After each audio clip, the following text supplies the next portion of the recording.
Hello, everybody. I am so excited to be able to journey with you again. This time for peace. It was by accident. I get this opportunity, but I'm really excited about it. We're going to look to Mark chapter 4. We're going to talk about 35 through 41. But that's your reference. I'm just going to talk about it, okay? So I want to frame this story in the understanding that peace comes from understanding who God is. Like I think ultimately that's where peace, for at least for me and for the time that we have together, imagine that you just get done with Jesus teaching about faith the size of a mustard seed. And then this Jesus who said, "Follow me," and you followed, and you were so compelled to listen to, says, "Let's get on this boat and we're going to go over to this place."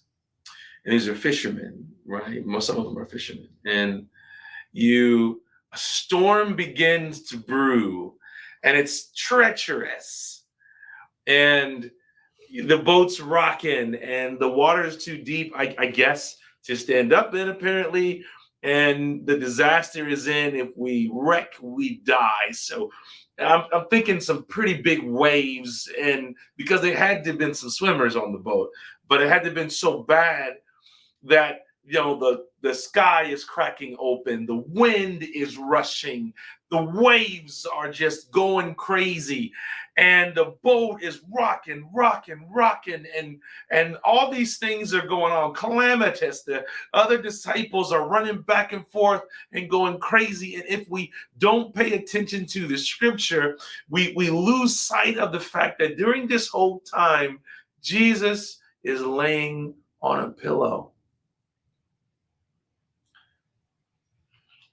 at peace. He's just resting. It's not like he's unaware of the chaos. It's not like the ship capsizing wouldn't cause a potential problem. It's not like he didn't care about everyone running crazy.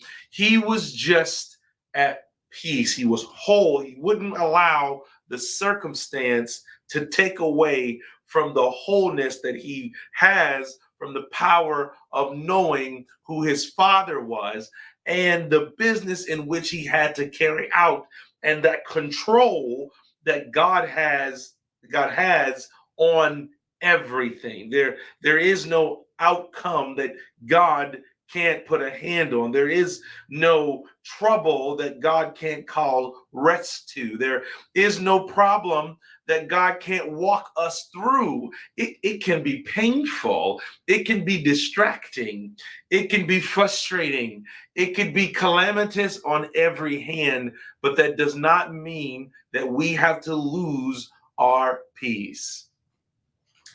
Because knowing who God is should situate us in a place where there is glory in no matter what the outcome is. Not for us, but for God. There is joy in the outcome, no matter what it is, not just for us, but we can choose joy because God gets the glory if we journey through faithfully.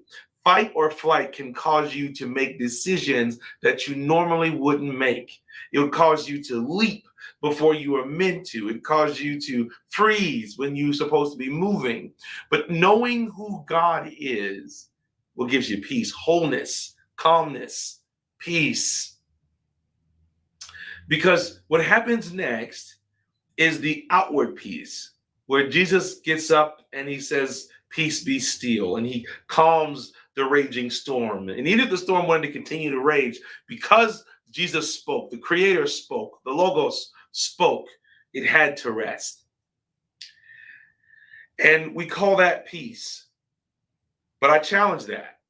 I challenge that to say that peace was Jesus on the pillow during the storm. Peace was Jesus in my brain casually walking up the steps to the open air to speak to the water. Peace was what the disciples wanted to interrupt because of the danger, but Jesus responded to them, and he says, "Why are you so afraid? Do you still have no faith?" And that's the linchpin.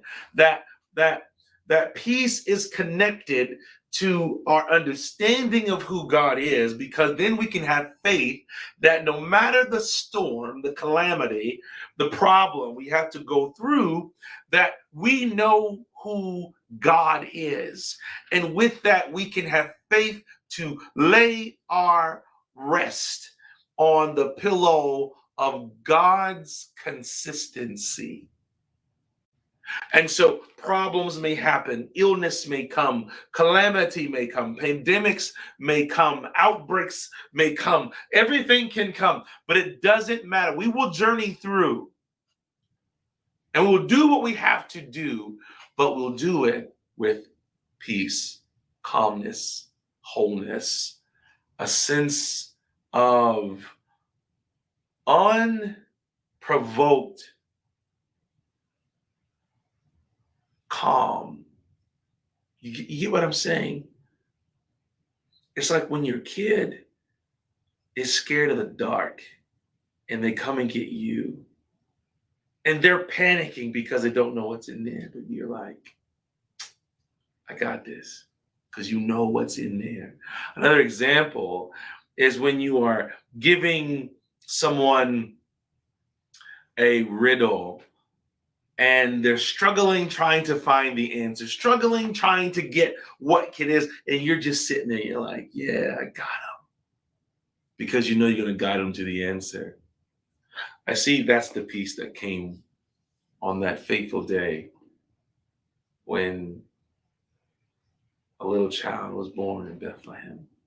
And this is the peace that was spoke from the chaos in the cosmos. In the beginning, God created the heavens and the earth. And this is the peace that can continue through us if we can truly have an understanding of who this God is. Peace be with you. Shalom Alachem.